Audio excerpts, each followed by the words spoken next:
What if Earth is like one of those uncontacted tribes in South America, like the whole galaxy knows we're here but they've agreed not to contact us until we figure it out for ourselves? That's the premise of Hitchhiker's Guide to the Galaxy, except for the waiting for us to figure it out part. Mostly harmless. I hope the Vogons aren't coming here. That would be the perfect ending for 2020 though. And the 31st is even on a Thursday. I never could get the hang of Thursdays. So, the Prime Directive? We just need to create warp drive. Paging Zephram Cochrane. He should be alive by now. No, he isn't born until 2030. Wow, he's only 33 in First Contact? Must have had a hard life. The actor was 56 when the movie was made. Years of warp engine radiation plus living through World War III would age anyone prematurely. And did you see how much he was drinking? Smiley face. COVID-38 is also pretty rough. Any techno signature that leads another party to believe we can actually show up on their doorstep should do. Warp Tech, Solomon Epstein Drive, whatever. My money's on Warp. We should have been contacted by now since that directive was broken in nearly every episode. Prime Directive is clearly invoked as being important only when it's convenient to the plot, laughing out loud. They probably treat us like animals on National Geographic. Attention, unidentified spacecraft, you are approaching the planet Terra. Terra has been designated a primitive wildlife zone, and has been designated off-limits to interstellar travelers by the Galactic Council. Cut engines and prepare to be boarded. Failure to comply with this demand will result in hostile action. Those calling the Earth by its Latin name implies the Romans really did end up conquering the galaxy. Sci-fi rules. You have to call Earth Terra. Holy Terra. For the Emperor. Ah yes, the corpse on the golden throne. Burn, heretic. Sol 3 would also be acceptable. Nah, they'd name us like SF332076 because scientists hate everyone. Fair enough. Ooh ha ha, the little one on Reddit guessed it. What are the odds of that, Glorplord? There is a great line in the movie Contact, based on the book by Carl Sagan, where Ellie debates against the notion that aliens are always hostile. She says we pose no threat to them. It would be like us going out of our way to destroy a few microbes in an anthill in Africa. And then someone else replies, interesting analogy. How guilty would we feel if we went and destroyed a few microbes in an anthill in Africa? I've always had this weird thought that we're used as a school assignment for aliens. Like they get assigned a human and have to write an essay about why their human is the way it is and what makes it different from other humans. Or we are the assignment, created by some middle school kid who had to populate a planet for his midterm. Would explain the sloppiness. Or we were made by his older brother and he is the destructive, chaotic little brother. He's also responsible for 2020. Sorry God, I'm going to have to give you a D+ on this. Your humans are very slow developing and don't have very high intelligence. Mary, why is my all-knowing son get a D? It's his birthday today, let him have it. I demand to speak to the principal. Yo, I'm thinking about this and Mary is a human too. God created humanity, then had a human that he created give birth to himself, meaning that God is his own grandpa. Man, Christianity is weird. Then he arranged to have his grandson killed, which is homicide and suicide. And deicide, and fratricide, and regicide. 100% speedrun. What if aliens showed up here millions of years ago, saw a planet inhabited by enormous lizard monsters and said F that, don't come back to this place? They'd have been like, oh, this isn't done, leave it on high for a while longer. Then they come back now and be like, damn it, it's full of mold. Lol, who stopped paying the electric? I stopped, sorry. Effing Greg. Damn it, Greg. Damn bro, it wasn't my millennia to pay the bill, this one was Josh. No it wasn't. It was your turn, I paid last millennium. r/Beetlejuicing, Reddit link. Way too much salt. Oh good, they've learned how to microwave a planet. We're on broil now. What if the Fermi paradox exists because we are the first intelligent life in the universe? Yes, that is so incredibly improbable, but what if we take it another step further? What if there is something that can force a big rip via advanced technology, and we constantly live in a cyclic universe?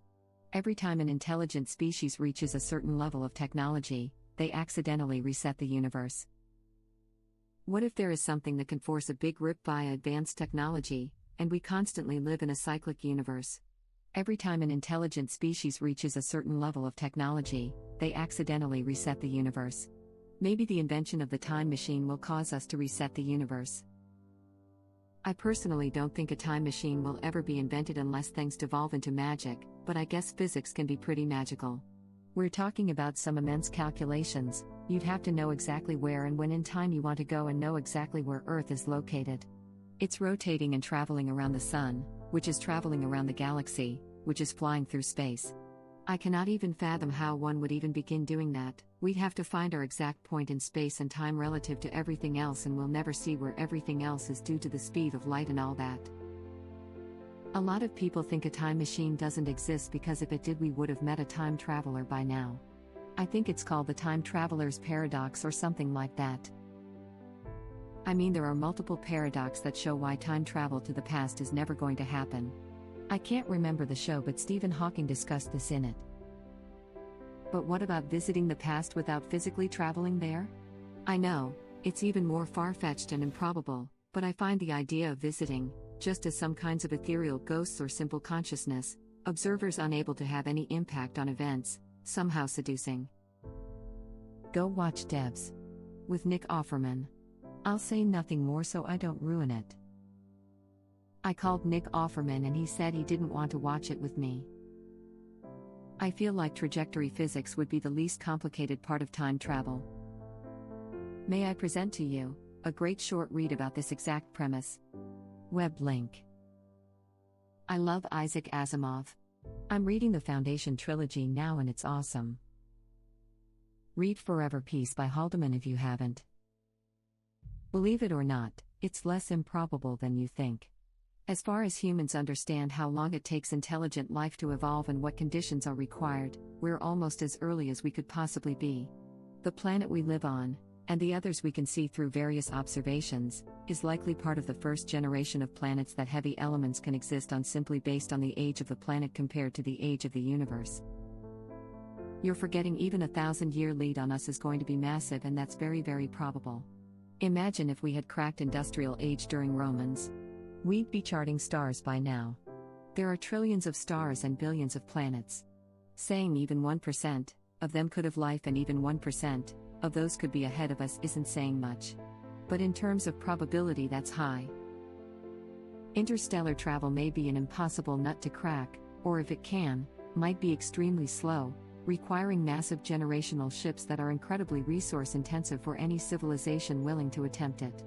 I'm not sure humans would be up to the task of a journey that takes thousands of years, with the people who are expected to finish it possibly losing the context of the mission entirely. It would be very easy for those crews to succumb to infighting and destroy themselves before reaching the goal. I don't like this idea, but it's a reality we need to face. Leaving our solar system as a species might not be nearly as easy as science fiction likes to paint it. Edit. There are a lot of good responses, and I can't reply to all of them, but I would point out to those that are saying interstellar travel could be easy because our understanding of the science needed is incomplete or whatever. This brings us back to the Fermi paradox. If stellar colonization is that easy, we should see evidence of it. Once Holden opens the ring gates, it will be much smoother sailing. Whenever people comment on topics like this, I always remember these old magazines from the 50s and 60s, where they would draw what the future would be like. They said in the future, people would be able to play chess with someone from the other side of the planet by using automated chess boards, using radio communication, so when I make a move in my board, the other board would replicate my move. That's trying to see the future using your present as a baseline. They just had no idea. We can't talk about what will be possible or not in the future. It's just innocent. That's what Beerus from Dragon Ball Super said verbatim, laughing out loud. He said the dinosaurs had attitude problems. What if the people that were abducted by aliens were actually abducted by some alien TV host equivalent of the Crocodile Hunter, where he abducts a human and shows it off? Crikey, what an interesting little fella this is. Oh, I'm going to try a bickered anal probe. Ooh, he's angry. Oi, I'm going to stick this lead pipe right up its butthole.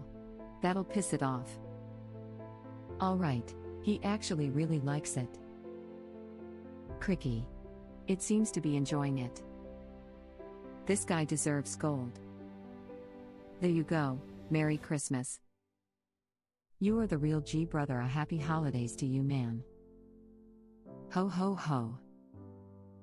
I ain't got much to offer, but this free Reddit award. Have a happy rest of the year and a great 2021. I didn't need anything, bro, but I really appreciate the thought. Pass on the good feels, man, cool face. Is this when the wealth starts to trickle down? I promise I will, bro. Ruttenly best bros, Reddit link. Wow dude, paying this forward now. Thanks toggle often, you bugger, lol. And yay, I know you meant the other guy, but it don't feel right golding the bigger anal probe today, smiley face. BRB, checking Amazon for bigger golden anal probe. Send link when found, please. No need for Reddit gold. There surely is a special anal probe award available. Merry Christmas to you too. Much love from Canada.